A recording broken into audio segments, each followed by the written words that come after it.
Sir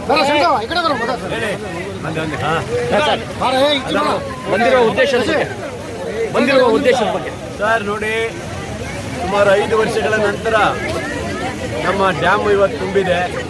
ಖುಷಿಯಾಗಿದೆ. ಮಳೆ ತುಂಬ ಬಂದಿದ್ದರಿಂದ ಖುಷಿಯಾಗಿದೆ. ಹೋದ ವರ್ಷ ಬರಗಾಲ ಬಂದು ಭಾಳ ಸಫರ್ ಆಗಿದ್ದೀವಿ. ಈ ಸರಿ ಈ ಮಳೆ ನೋಡಿ ಖುಷಿಯಾಗಿ ಇವತ್ತು ಡ್ಯಾಮ್ ನೀರು ಬಿಟ್ಟಿದ್ದೀವಿ. ಈ ಸರಿ ಈಗ 5 ಗೇಟ್ ಓಪನ್ ಮಾಡಿದ್ದೀವಿ. 10,000 ಕ್ಯೂಸೆಕ್ಸ್ ನೀರನ್ನು ಡೈಲಿ ಬಿಡ್ತಾ ಇದ್ದೀವಿ. ಈಗ ಬಹುಶಃ ಇನ್ನು ಮಳೆ ಜಾಸ್ತಿ ಆದರೆ ಮತ್ತೆ 3 ಗೇಟ್ ಓಪನ್ ಮಾಡ್ತೀವಿ. ಈಗ 5 ಗೇಟ್ ಓಪನ್ ಮಾಡಿದ್ದೀವಿ. ಈಗ ಹಾಗಾಗಿ ನಿರಂತರವಾಗಿ ಮಾಡಿದ್ದೀವಿ. ನಿಜವಾಗಲೂ ಖುಷಿಯಾಗುತ್ತೆ. ಶರಾವತಿ ನದಿಗೆ ನಾವು ಅರ್ಪಣೆ ಮಾಡಿದ್ದೀವಿ. ತುಂಬ ಖುಷಿ ಆಗ್ತಾ ಇದೆ ಸರ್.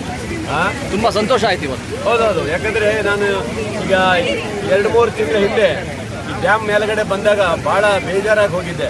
ಡ್ಯಾಮಲ್ಲಿ ಸ್ವಲ್ಪನೂ ನೀರಿರಲಿಲ್ಲ, ಎಲ್ಲ ಸಣ್ಣ ಸಣ್ಣ ಗುಂಡಿ ಥರ ಇತ್ತು. ಇವತ್ತು ಫುಲ್ಲಾಗಿರೋದು ನೋಡಿದಾಗ ಖುಷಿಯಾಗಿದೆ. ಇಡೀ ನಮ್ಮ ರಾಜ್ಯದ ಜನರಿಗೆ ಕರೆಂಟ್ ಕೊಡುವಂಥ ಒಂದು ಯೋಜನೆಗೆ ಖುಷಿ ಸಿಕ್ಕಿದೆ. ಖುಷಿಯಾಗಿದೆ. ಜನ ಎಲ್ಲರೂ ಬಂದಿದ್ದಾರೆ, ಅವರಿಗೂ ಖುಷಿಯಾಗಿದೆ.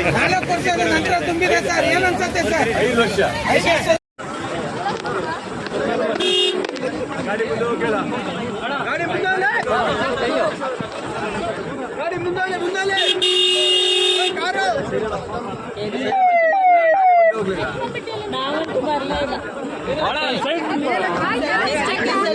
ಸ್ವಲ್ಪ ಕ್ಲಿಯರ್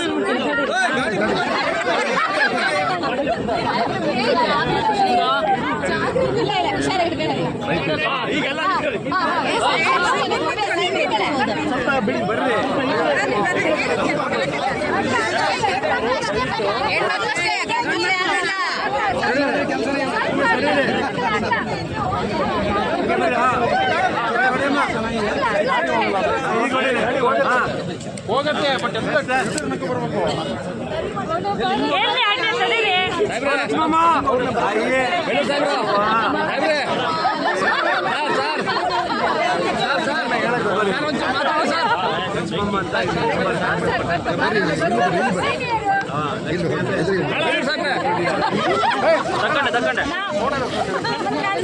ನಾವು ಬರ್ತಾ ಇಲ್ಲ.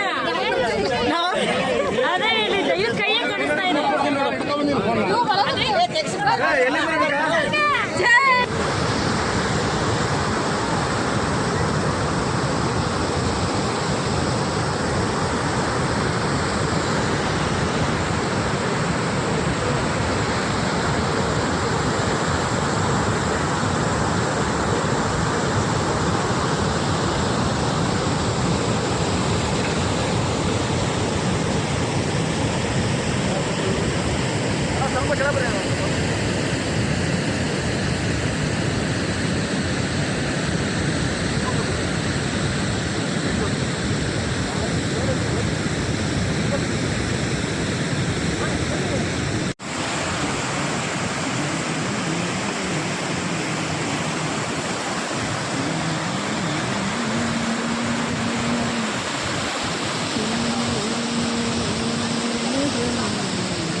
ಬರ್ರಿ.